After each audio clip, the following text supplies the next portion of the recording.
Simulcast, the Neil Haley Show and the Love Is Podcast. I'm excited to welcome the host of the Love Is Podcast, Kim Sorrelle. Kim, how are you? I know you're excited about our guest. I'm doing great. Thank you, Neil. And I am excited about our guest for many different reasons. Dr. Jennifer Weidman, I love what you are doing. I think it's so important that kids get screened for eyes, and so many schools do it, but it's not done the same as when you go to a doctor. I love your organization, the first organization ever that is the national nonprofit organization for helping people get the eye exams and eye care that they need. I think that's fantastic. I'm surprised it's the first one ever, but I'm so glad you're doing it. Dr. Jennifer, thank you so much for being here today. Oh, it's great to be here and to talk about this. I am passionate about this, so I'll talk to anyone who will listen. Yeah, well, thanks. I really appreciate it. So, 80% of kids learning is visual, and so much of it's on a tablet these days, right? Or in front of a computer. But still visual. Avoid. Yeah, visual is so important. And yet 1 in 4 kids have undiagnosed vision problems. How So two big things to unpack, right? One is are screens hurting us?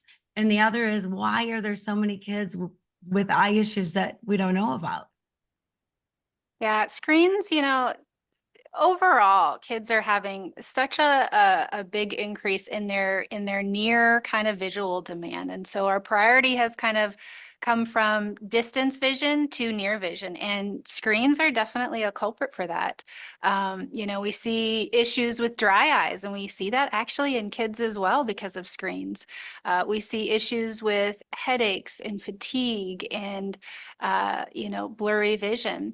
One thing kind of overarching in, eye care is, the concern about an increase in nearsightedness in our kids. And so we're seeing nearsighted, fair prescriptions in younger kids nowadays.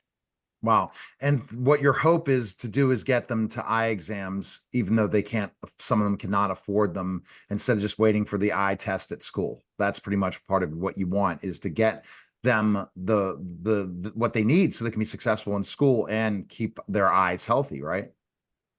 Oh, 100%. And vision screening is a good first step. I mean, that definitely kind of is a great option for, detecting kind of some obvious visual issues. But a comprehensive eye exam goes so much more into detail about how their eyes are working and teaming together, the overall eye health. And so it sets a good kind of healthy habit and gives us kind of a baseline. So if we are finding issues, whether it's a prescription or an eye health issues, we can proactively, treat that patient and prevent, any changes in the future is the goal.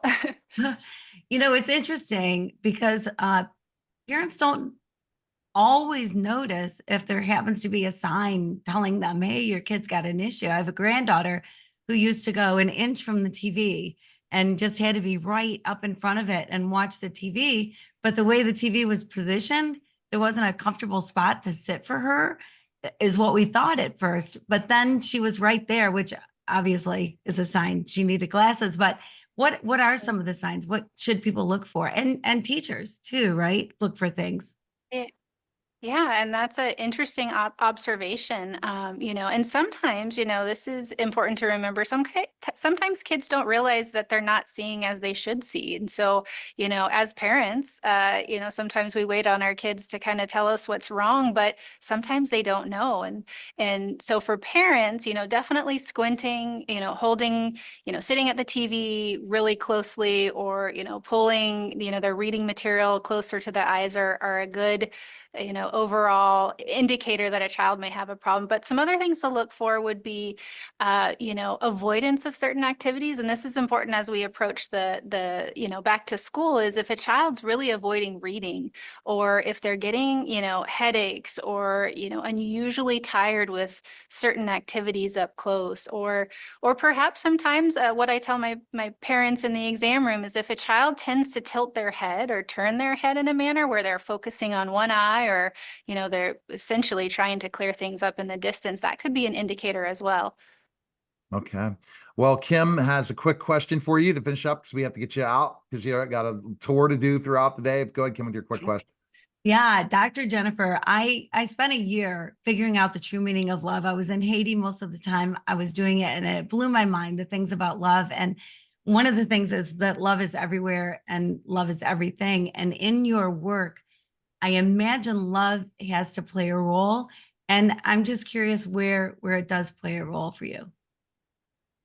Oh, I really enjoy and love the patient interaction and connecting with patients. And so I get to do it on a really important, feel or a topic with vision and eyes, which is arguably our most important sense. And so, combining those two things, it just is really, it provides a lot of purpose and meaning for me personally.